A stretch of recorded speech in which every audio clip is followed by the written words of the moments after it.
All right, so this is the condition you have to put the Transalp 750. This is the 25 model. First time filter change at about 6,000 kilometers. I don't know what that's in miles, maybe 4,000. So you have to take the side plastics off. You don't have to take the tank completely off. It is hinged there on the lower mounting points and it's gonna stay there just fine. We just put some wood here and propped it up like that, and it's gonna go nowhere from there. But yeah, you kind of have to strip a lot for an off-road machine. You would hope this to be a lot easier, and this is well-known issue with the Transalp. And there's already videos about people stripping this bike to this condition, so I'm not gonna bore you with that. I just wanted to show you the condition of the Transalp when the filter has been already taken out. And we're gonna clean the box a little bit and put a new K&N Oiled Filter here. You can see the intakes here for the engine side, pretty big, massive intakes. It needs a lot of air, this 750. And you see that the top side here is the clean side and the underside is the dirty side. You have to expect that the filter top side is gonna be clean, and if it's not, you're in trouble. But yeah, you have to clean this inside here. I was hoping I would be able to engineer some kind of a pre-filter option for this Transalp, but it seems a bit tricky, and I want to go through why it is difficult.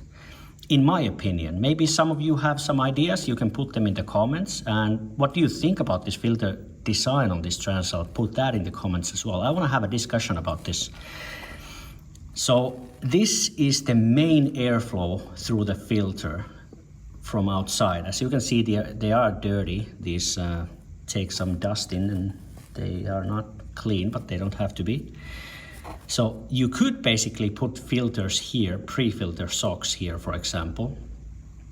But of course, that's not gonna make this process any easier because it's in the filter box. So you might as well just clean the main filter anyway if you have this open. So in that way, the pre-filter is not really useful here inside the box. And also there's one caveat here because this air filter design has 3 different air holes. You don't even see that.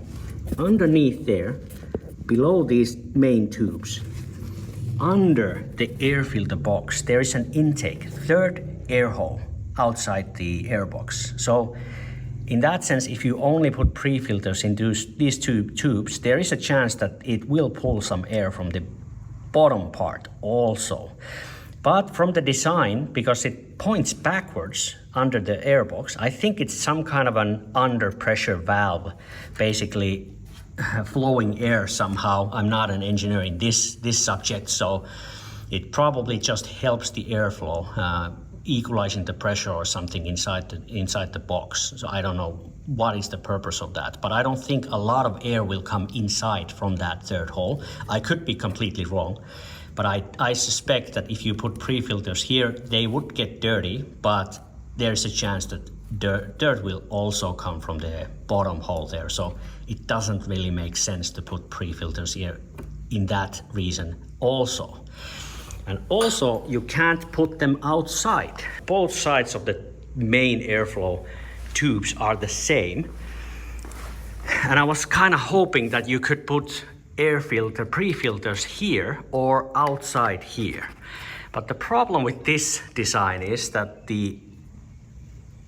actually, I'm gonna put the flashlight on, so I'm gonna cut it here. Now you can see it. The airbox takes air from this kind of turbine design on the side. So air comes in from the front here.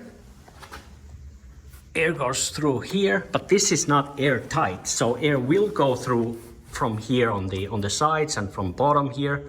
It's not completely airtight. So you can't pre-filter before this intake because it's not gonna do much of anything. And also it's gonna be wet all the time. So that's not a good position for it. And putting an air pre-filter here on this tube, it's really difficult to make it airtight because the only spot here that you can basically put an pre-filter here is this square hole on top.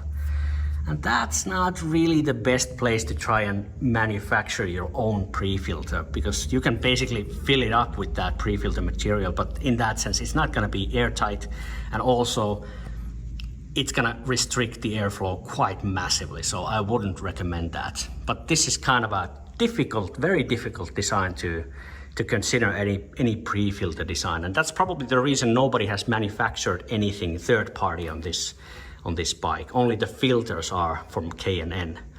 But yeah, pre-filters are a no-go, at least for now. I don't have anything that I could manufacture here for this kind of design on the Airbox, so we just gonna have to not have any pre-filters on this. And also putting pre-filters after the main filter is just idiotic, because the pre-filter is a lot more coarse than the actual main filter. So nothing should go through anyway. And the main reason for the pre-filter would be to keep this underside of this box more clean, and also prolong this process, so you don't have to change this after 6,000 kilometers, every 6,000, or even every 1,000 kilometers if you ride in groups. This is gonna get really dirty really fast. The third air intake is actually here. You can see the tube there. It's right on top of the engine. And it looks a lot more clean than the top two air intakes. So it might be that this is kind of pushing air out even. It's not necessarily pulling air into the engine, but I can't really say that for sure. Let me try to show this to you a little bit more detailed. Yeah, you can see it there. So the tube looks absolutely spotless, almost spotless inside. So I suspect that this is some kind of a pressure equalizer. It's gonna just push air a little bit out, or it's gonna create some kind of a pull, so that it's gonna pull air from the top intakes, because it's gonna create under pressure under the airbox. I think that's the main reason for that. But if there are some Honda engineers looking at this channel, put it in the comments if you know actually what is the purpose of this weird design with the 3 intake holes, intake tubes. But yeah, that is the Transalp Airbox design.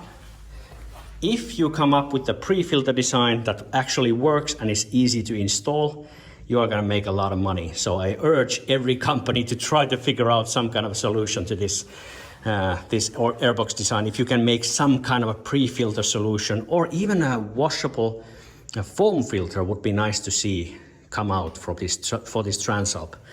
I personally prefer foam filters to those K&N filters.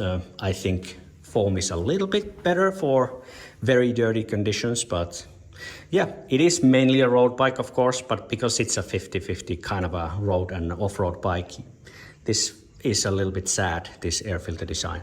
But that's it for me. This was just a quick update and quick overview of the Transalp 750 Airbox. I hope you enjoyed, I hope you learned something, and if you have any comments, questions, anything, put it in the comments, and subscribe. I have a very interesting episode coming out, a few episodes coming out from the airfield, testing all kinds of bikes and stuff like that. So subscribe, see you on the next episodes. Bye.